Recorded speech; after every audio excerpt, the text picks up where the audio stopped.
नमो भगवते वासुदेवाय नमः।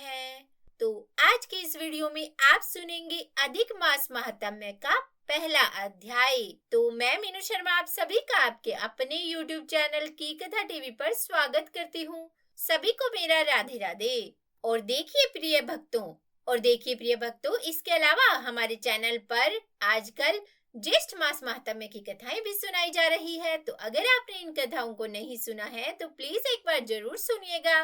देखिए प्रिय भक्तों, इस अधिक मास की मान्यता तो इतनी है कि कहा जाता है कि इस महीने में अगर आप 1 रुपए का दान करते हैं तो आपको 100 गुना फल मिलता है। और आज की एक कथा शुरू करने से पहले चलिए मैं आपको बता दूं कि पुरुषोत्तम मास की उत्पत्ति किस प्रकार हुई, और इसको आप जानेंगे एक कथा के माध्यम से। इसकी बहुत ही रोचक कथा है। इस कथा के अनुसार 12 महीनों के अलग अलग स्वामी हैं, पर स्वामी विहीन होने के कारण अधिक मास को मल मास कहने से उसकी बड़ी निंदा होने लगी। और इस बात से दुखी होकर मलमास श्री हरि के पास गया और उनसे अपना दुख कहने लगा। भक्त वत्सल श्री हरि उसे लेकर गोलोक पहुँचे। वहाँ भगवान श्री कृष्ण विराजमान थे। करुणा सिंधु भगवान श्री कृष्ण ने मलमास की व्यथा जानकर उसे वरदान दिया कि अब से मैं तुम्हारा स्वामी हूँ। इससे मेरे सभी दिव्य गुण तुम में प्रविष्ट हो जाएंगे। मैं पुरुषोत्तम के नाम से भी विख्यात हूँ और मैं तुम्हें अपना यही नाम प्रदान कर रहा हूँ। आज से तुम मलमास के स्थान पर पुरुषोत्तम नाम से जाने जाओगे।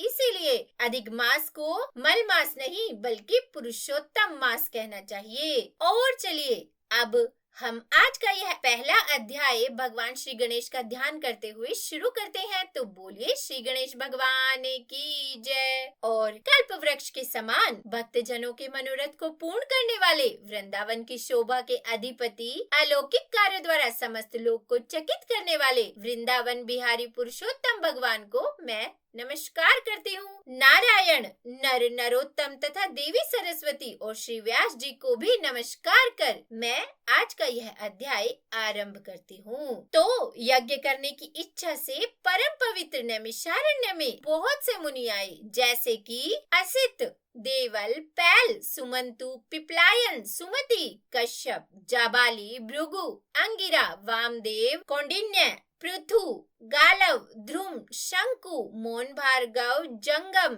जय, पार, पार्शधर, कौशिक, दुर्धर, उग्रशील, जलाशी, पिंगल, अत्रि, रिभु, शांडीर, करुण, काल, कैवल्य आदि शिष्यों के सहित ये सब ऋषि अंगों के सहित वेदों को जानने वाले, ब्रह्मनिष्ठ, संसार की भलाई तथा परोपकार करने वाले, दूसरों के हित में सर्वदा तत्पर, श्रोत, स्मार्त कर्म करने वाले नैमिषारण्य में आकर यज्ञ करने को तत्पर हुए। इधर तीर्थ यात्रा की इच्छा से श्री सूत जी महाराज अपने आश्रम से निकले और पृथ्वी का भ्रमण करते हुए उन्होंने नैमिषारण्य में आकर शिष्यों के सहित समस्त मुनियों को देखा। संसार समुद्र से पार करने वाले उन ऋषियों को नमस्कार करने के लिए पहले से जहाँ वे इकट्ठे थे वहीं प्रसन्नचित्त सुत जी भी आ पहुँचे। इसके अनंतर पेड़ की लाल छाल को धारण करने वाले प्रसन्न मुख, शांत, परमार्थ, विशारद, समग्र गुणों से युक्त,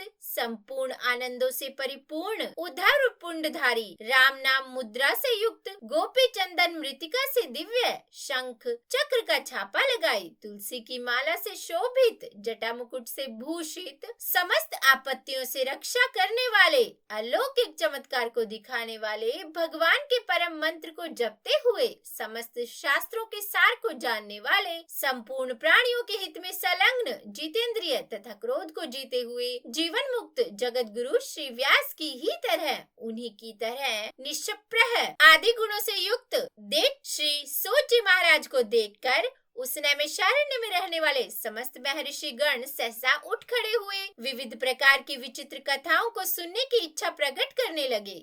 तब नम्र स्वभाव श्री सूत जी प्रसन्न होकर सब ऋषियों को हाथ जोड़कर बारंबार दंडवत प्रणाम करने लगे। तब ऋषिगण बोले कि हे सूत जी, आप चिरंजीवी तथा भगवत भक्त हो। हम लोगों ने आपके योग्य सुंदर आसन लगाया है। हे महाभाग, आप थके हैं, यहाँ बैठ जाइए। ऐसा सब ब्राह्मणों ने कहा। इस प्रकार बैठने के लिए कहकर जब सब तपस्वी और समस्त जनता बैठ गई, तब विनय पूर्वक तपोवृद्ध समस्त मुनि मुनियों से बैठने की अनुमति लेकर प्रसन्न होकर श्री सूत जी महाराज आसन पर बैठ गए। तदंतर सूत जी को सुख पूर्वक बैठे हुए और श्रम रहित देखकर पुण्य कथाओं को सुनने की इच्छा वाले समस्त ऋषिगण यह बोले कि हे सूत जी महाराज, हे महाभाग, आप भाग्यवान हैं। भगवान व्यास के वचनों के हार्दिक अभिप्राय को गुरु की कृपा से आप जानते हैं। क्या आप सुखी तो हैं? आज बहुत दिनों के बाद कैसे इस वन में पधारे? आप प्रशंसा के पात्र हैं। हे व्यास शिष्य शिरोमणि, आप पूज्य हैं। इस असार संसार में सुनने योग्य हजारों शिष्य हैं,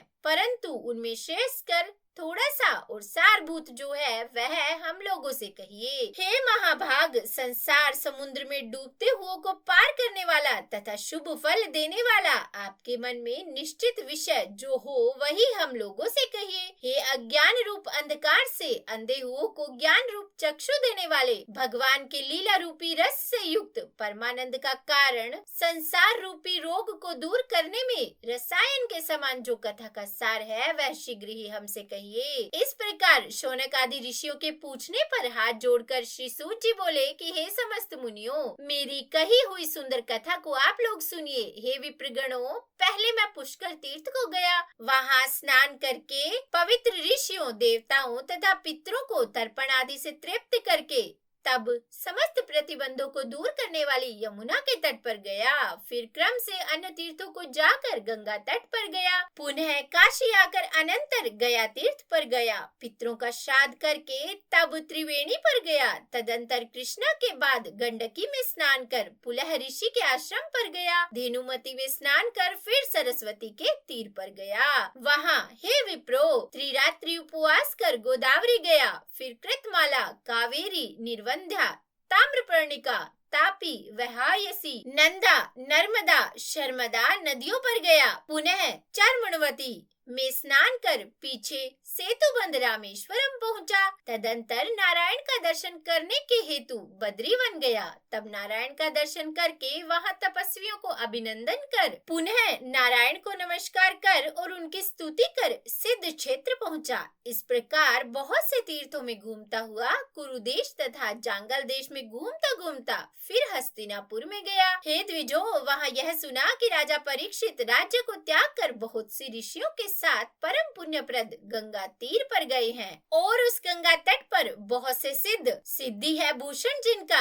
ऐसे योगी लोग और देव ऋषि वहाँ पर आए हैं। उसमें कोई निराहार, कोई वायु भक्षण कर, कोई जल पीकर, कोई पत्ते खाकर, कोई श्वास ही को आहार बनाकर, कोई फलाहार कर और कोई कोई फेन का आहार कर रहते हैं। हे द्विजो, उस समाज में कुछ पूछने की इच्छा से हम भी गए। वहाँ ब्रह्म स्वरूप भगवान महामुनि व्यास के पुत्र, बड़े तेज वाले, बड़े प्रतापी श्री कृष्ण के चरण कमलों को मन से धारण किए हुए श्री सुखदेव जी आए। उन 16 वर्ष के योगी राज, शंख की तरह कंठ वाले, बड़े लंबे चिकने बालों से घिरे हुए मुख वाले, बड़ी पुष्ट कंधों की संधि वाले, चमकती हुए कांति वाले, अवधूत रूप वाले, ब्रह्म रूप थूकते हुए लड़कों से घिरे हुए मक्षिकाओं से जैसे मस्त हाथी घिरा रहता है, उसी प्रकार धूल हाथ में ली हुई स्त्रियों से घिरे हुए सर्वांग धूल रमाए महामुनि सुखदेव जी को देखकर सब मुनि प्रसन्नता पूर्वक हाथ जोड़कर सहसा खड़े हो गए।